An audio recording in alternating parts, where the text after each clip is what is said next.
Congratulation Tanushree সিংহ। নজিরবিহীন সাফল্য শুধু নয়, অভূতপূর্ব সাফল্য শুধু নয়, তুই কি করে ফেলেছিস, আমরা আপ্লুত, অভিভূত, গর্বিত। সারা পশ্চিমবঙ্গে যেখানে লক্ষাধিক স্টুডেন্ট পরীক্ষা দিচ্ছে, লক্ষাধিক স্টুডেন্টকে হারিয়ে তুই পঞ্চম স্থান এএনএম এ আর জিএনএম এ সপ্তম স্থান একাই অধিকার করে নিলি। তুই একাই পঞ্চম স্থান, সপ্তম স্থান, একাই দুটো র্যাঙ্ক অধিকার করেছিস, কাউকে ছাড়িসনি। তো তনুশ্রী তুই কি বিরাট সাফল্য এটা। এটা আমাদের কাছে, বাকি স্টুডেন্টদের কাছে এটা স্বপ্ন, কল্পনাতীত। তারা জাস্ট এটার জন্য সারা দিন রাত খাটে, পরিশ্রম করে। সেখানে তুই পঞ্চম র্যাঙ্ক এএনএম এ, সপ্তম র্যাঙ্ক জিএনএম এ একাই অধিকার করে বসে আছিস পশ্চিমবঙ্গের মধ্যে টপ 10। কিরকম তোর ফিলিংস? ভীষণই খুশি। আর আমি এতটা এক্সপেকটেশন ছিল না। আমি ভেবেছিলাম হয়তো 100-র মধ্যে হয়তো থাকবো, কিন্তু এরকম যে টপ 10-এর মধ্যে চলে আসবো এটা আমি ভাবতে পারিনি। আর বেসিক্যালি সবটাই স্যারদের সাপোর্টের জন্যই। আজকে যে জায়গাটাতে আমি আছি, যেটুকুটা আছে, স্যার, ফ্যামিলি এরা সাপোর্ট না করলে হয়তো পেতাম না। পাশাপাশি আরও কয়েকজন তারা যদি না থাকতো হয়তো তারা আমার এখানে আসাটা সম্ভবই ছিল না, কোনোভাবেই সম্ভব ছিল না। যেহেতু আমার বাড়ি এখানে না, আমি কলকাতার বাসিন্দা নই, আমি তো মালদাতে থাকি। আর মালদা থেকে যে প্রপার টাউনে আমার বাড়ি, সে তাও নয়। আমি একটা কি বলবো, গ্রামের মেয়ে বলাই যায়, কিন্তু আমার পড়াশোনাটা টাউন থেকেই। তো সেখান থেকে এসে যে আমি এরকম একটা জায়গায় ভর্তি হলাম, ভর্তি হওয়ার পর কোচিং করলাম, কোচিং করার পর যে এই যে একটা র্যাঙ্ক পেলাম, এটা আমার জন্য বলে না ড্রিম কাম ট্রু, ওর এরকম একটা ব্যাপার। অসাধারণ, ভীষণই এক্সাইটেড। প্রথমত র্যাঙ্কটা দেখে আমি নিজেও বিশ্বাস করি যে সত্যি কি এই র্যাঙ্কটা আছে, না আশেপাশে একটা নাম্বার হয়তো হবে, দেখছি না সত্যি 10-এর মধ্যেই এসেছি। শুধু 10-এর মধ্যে না, 10-এর মধ্যে দুটো তুই, পঞ্চম তুই, সপ্তম তুই, জাস্ট ভাবা যায় না। আমি যখন প্রথম তোর র্যাঙ্ক কার্ড দেখে রেজাল্টটা পেলাম, আমি যদি তুই সামনে থাকতিস, আমি হাওয়া করে জাস্ট কাঁদতাম যে তুই কি করেছিস। তুই আমাকে গর্বিত করেছিস, আমাকে শুধু নয়, শুধু পরিবারকে, তোর আশেপাশে যারা তোর সঙ্গে অ্যাসোসিয়েট ছিল, যারা তোকে এখানে এনেছে, যাদের আশা অবদান, প্রত্যেকে গেটস টু থ্যাঙ্কসফুল। প্রত্যেকের পেছনে অবদান আছে এবং প্রত্যেকেই তোর সফলতার হকদার, তোকে এই পর্যন্ত পৌঁছে দেওয়ার হকদার। আমি জাস্ট তোকে কি বলে কি বলবো, আমার ভাষা খুঁজে পাচ্ছি না তোকে বলার জন্য। তোর বাবা মা কি বলছে? বাবা মা ভীষণই খুশি, কারণ প্রথম থেকে সাপোর্ট ছিল মা, যেহেতু বাবা একজন টিচার, আমার বাবা। তো বাবার ধারণা ছিল আমার মেয়ে কাছে থাকবে, আমার কাছে থেকে পড়াশোনা করবে, তারপরে টিচারি প্রফেশনে যাবে। কিন্তু ওয়েস্ট বেঙ্গলে যা পরিস্থিতি, দিয়ে করার পর টেট দেওয়ার পর বোঝা গেল না, এইভাবে বসে থাকলে তার জীবনে কিছু করতে পারবো না। তো প্রথম থেকে আমার যেহেতু ছোট থেকেই আমার ইচ্ছা ছিল যে আমি মেডিকেল লাইনে যাবো, কিন্তু আমার এইচএসে রেজাল্টটা যেহেতু ভালো হয়নি, যে ইয়ারে পাস আউট করি তখন রেজাল্ট থেকেই হতো, তো আমার ওই হয়নি রেজাল্ট। তো আমি বললাম যে থাক, গেল এই স্বপ্নটা আমার পূরণ হবে না। তারপরে কোভিড আমার হয়তো একটা গিফটেড, কোভিডটা তো একটা মহামারী, কিন্তু ওই সিচুয়েশনে এই পরীক্ষাটা শুরু, তো পরীক্ষাটাও আমার কাছে গিফটেড, গড গিফটেড। তো ওই পরীক্ষাটা এলো বলে আমি আজকে এই আমার স্বপ্নটা, ছোটবেলাকার স্বপ্ন, যেহেতু আমি ছোট থেকেই না ফার্স্ট এড বক্স নিয়ে ঘুরে বেড়াতাম, কারণ পা কেটে গেলে, কারণ হাত কেটে গেলে ফুটিয়ে করে দিত। তো মা বুঝতে পারতো যে আমার এই দিকটাতে একটা আছে, ভালোবাসা আছে, ন্যাক আছে। মা সবকিছু সরিয়ে রেখে বলে তুই যা, আরো কিছু একজন আমার সাপোর্টে থেকে সবকিছু কর, আমি দিচ্ছি। তারপরে একদম। আর আত্মীয় স্বজন, বন্ধু বান্ধব একটা কথা, যারা জেনুইনলি বন্ধু তারা সত্যি খুব খুশি, আর যারা বন্ধু একটা শত্রু হয় ব্যাপারটা তো আছে, বন্ধু শত্রু, জেলাসি 5th 7th র‍্যাঙ্ক, আমাদের পাশে বসা মেয়েটা এটা কি করে হলো, হিংসায় লুচির মতন ফুলছে।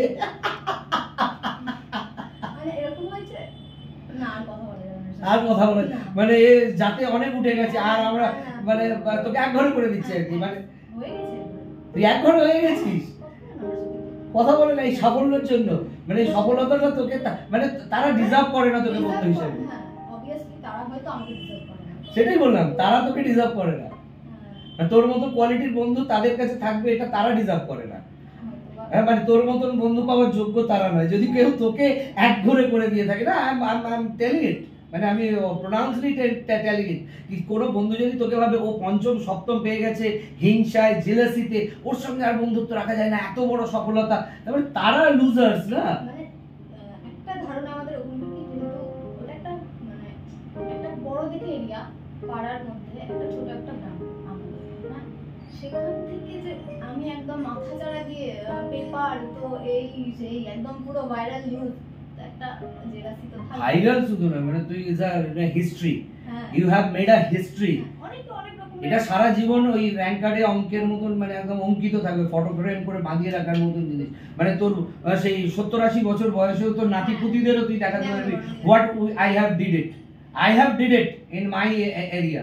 তুই তোর ছেলে তোর নাতি নাতনিকে শাসন করার জন্য বলি দেখ আমি কি করেছি, যদি বলে ঠাকুমা তুমি কি করেছো বা মা তুমি কি করেছো, দেখ আমি কি করেছি, তো দেখানোর মতন একটা জিনিস, তুই ইতিহাস তৈরি করেছিস এবং আগামী প্রজন্মের কাছে তোর পরিবারেরও একটা এটা ইতিহাস তৈরি হয়ে গেছে, তাই না? এখন যেহেতু আমি বাড়ির বড়, আমার বড়, এবার আমার ভাই বোনরা আমাকে দেখে বলবে যে না আমাদেরও একজন ইন্সপায়ার্ড, তোকে দেখে মানে আমাদের পুরো ক্লাস ইন্সপায়ার্ড, পুরো ক্লাস তোকে দেখে মানে এখন ফ্ল্যাশ বাল্বের মতন জ্বলছে না। তনুশ্রীদি পেরেছে যখন আমরাও পারবো, মানে তুই যদি এটা মঙ্গল থেকে রবিবারের মধ্যে একটা উইক ডেতে কোনোদিন আসতিস না, সব মেয়েরা এসে তোর কাছে ঝাঁপিয়ে পড়তো যে দিদি তুমি কি করে করেছো, দিদি তুমি আমার ইন্সপিরেশন, দিদি তুমি আমার আদর্শ, মানে তুমি তোকে দেখে তোর কথা শুনে তারা সব সময় তোকে ফলো করছে, মানে তুই জানতেও পারছিস না যে তুই আজকে তাদের কাছে কি, তাদের কাছে একটা রিয়েল হিরো, মানে নট রিয়েল হিরো।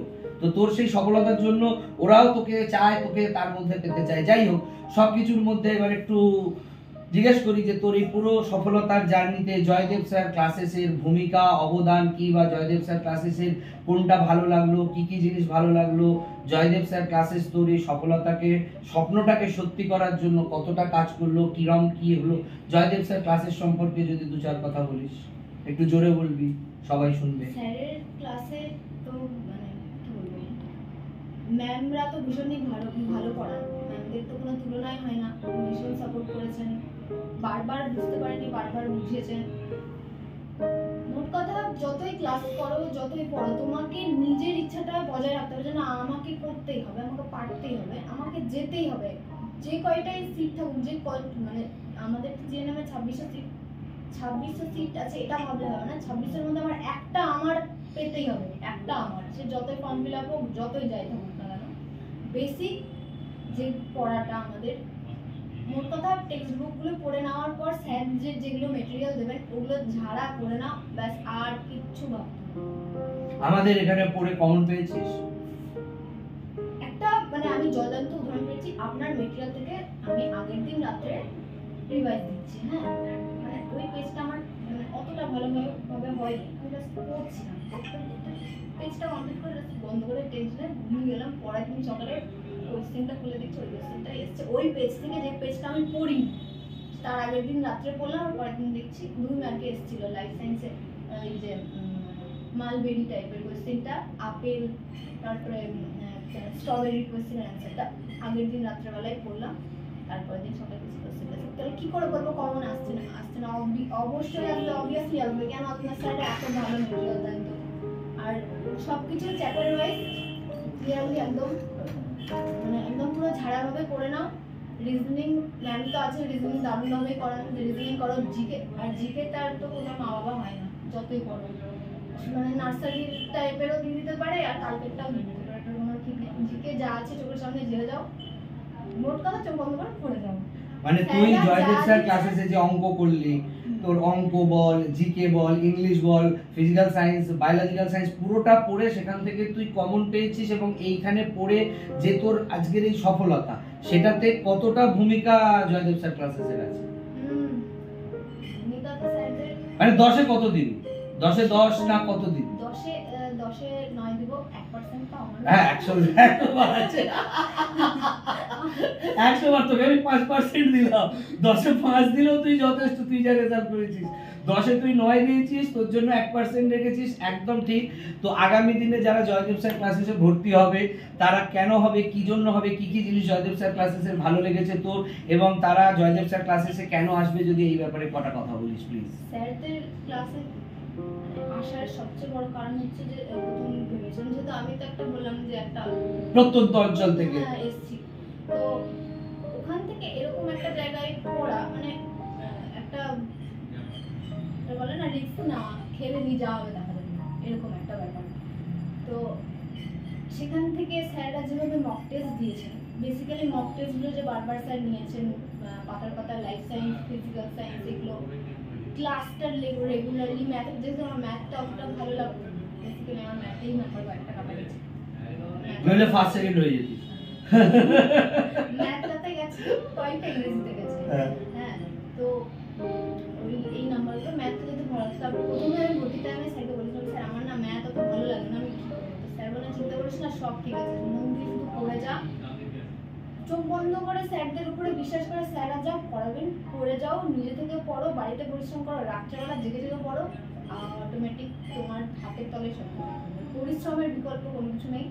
স্যাররা পথ দেখাবে, তুমি ওই পথে হাঁটো, সবকিছু একদম স্মুথ হবে। মানে তোর ওই অঙ্ক কটা মিস না গেলে আজকে আমি ফার্স্ট সেকেন্ড থার্ড পেয়ে যেতাম তোর থেকে। একটু অঙ্কটা ভালো করে করতিস, মানে তোকে এখন মনে হচ্ছে শাসন করি, মানে 10-এর মধ্যে থেকে এক হয়ে যেতিস তুই, এক সেকেন্ড মানে ফার্স্ট সেকেন্ড থার্ডের মধ্যে চলে আসছিস। ওই দুটো অঙ্ক কেন ভুল করলি? ইংরেজিটা আর একটু পড়তে পারতিস। এই গ্রামারগুলো ভালো করে দেখবে, অঙ্কগুলো দেখবে ভালো করে, আর ফিজিক্সটাতে একটু ভালো করে ফিজিক্সটা একদম 9-10 এর বইগুলো একটু ঝাড়া করে পড়ে নিই, আর স্যার যেগুলো ম্যাটেরিয়াল দিবে ওগুলো একদম পড়ে নেবো, কোনো টেনশন নাই। আর যত বড় মক টেস্ট করো, একদম চোখ বন্ধ করো, গুগল থেকে স্যাররা যা দিচ্ছে প্র্যাকটিস সেট কিনে যত পারো প্র্যাকটিস সেট করে যাও, ব্যাস আর কোনো টেনশন নেই, আরামসে যা পরীক্ষা দিতে, আর আরামসে যাবে, ঠিক থাকলে কোনো ভয় নাই। তাহলে জয়দেব স্যার ক্লাসে কেউ ভর্তি হতে গেলে তাকে কোনো চিন্তা করার দরকার নেই, মানে জয়দেব স্যার ক্লাসে পড়ে তুই খুশি তো? তাহলে আজকে কি করতে? এবং তোর জয়দেব স্যার ক্লাসে যদি কেউ আগামী দিনে ভর্তি হতে চায় তাকে বলবি তো যে Joydev sir classes no doubt ভালো। কেন বলবো না, এখান থেকে পড়ে আমি যখন এত ভালো জায়গায় পৌঁছেছি, তো তোমরা এর থেকেও ভালো জায়গায় পৌঁছাবে। শুধু স্যাররা যা বলবেন চোখ বন্ধ করে পড়ে যাও, ক্লাসটা রেগুলার। আমার যেহেতু গ্র্যাজুয়েশনের জন্য মানে আমার ক্লাস অনেকটাই গ্যাপ গেছে, তাও আমি মেটেরিয়ালগুলো স্যারদেরকে ফোন করে অনেক সময় আমি ডাউট ক্লিয়ার করে নিয়েছি।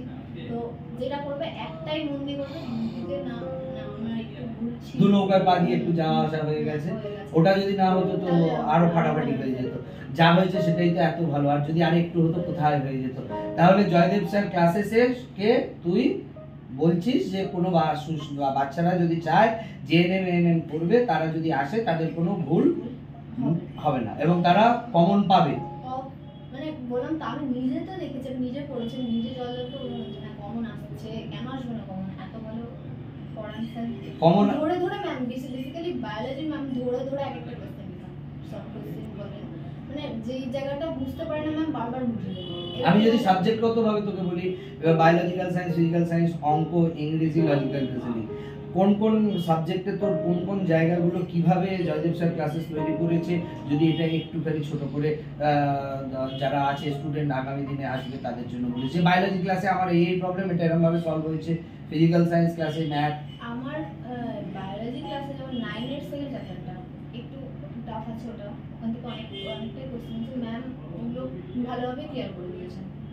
রিজনিং এ ম্যাম, মানে রিজনিং ম্যাম যেভাবে করান, মানে ম্যাম যেভাবে বোঝান ইজিলি বোঝা যাবে, আর ম্যাম বোর্ডে ডেকে ডেকে একজনকে হাতে কলমে করান, তাহলে কি করে ডাউট ক্লিয়ার হবে না ক্লাসে?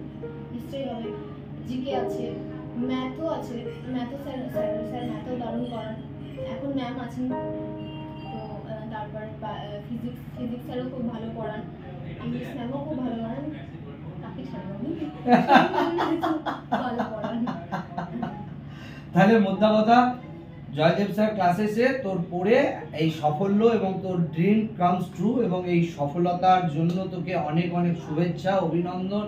তোর আগামী দিনে আরো সফলতা কামনা করি, তোকে কলেজ টপার দেখতে চাই, এবং তুই আরো এগিয়ে যা, আরো অনেক অনেক বড় হ, এবং তোর সমস্ত স্বপ্নটা সত্যি হয়েছে যেমন আরো বাকি স্বপ্নগুলো সত্যি হোক। এবং মাঝে মধ্যে এসে আমাদের ক্লাসে যারা জিএনএম করছে তাদেরকেও মোটিভেট করার দায়িত্ব তোর, কারণ তুই পিজিতে রয়েছিস আর এটা কালীঘাট, হাঁটা পথের দূরত্ব। অতএব আসবি, এসে মোটিভেট করে যাবি, সপ্তাহে অন্তত একদিন না পারলেও মাসে একবার করে আসবি। Promise? Thank you very much Tanushree.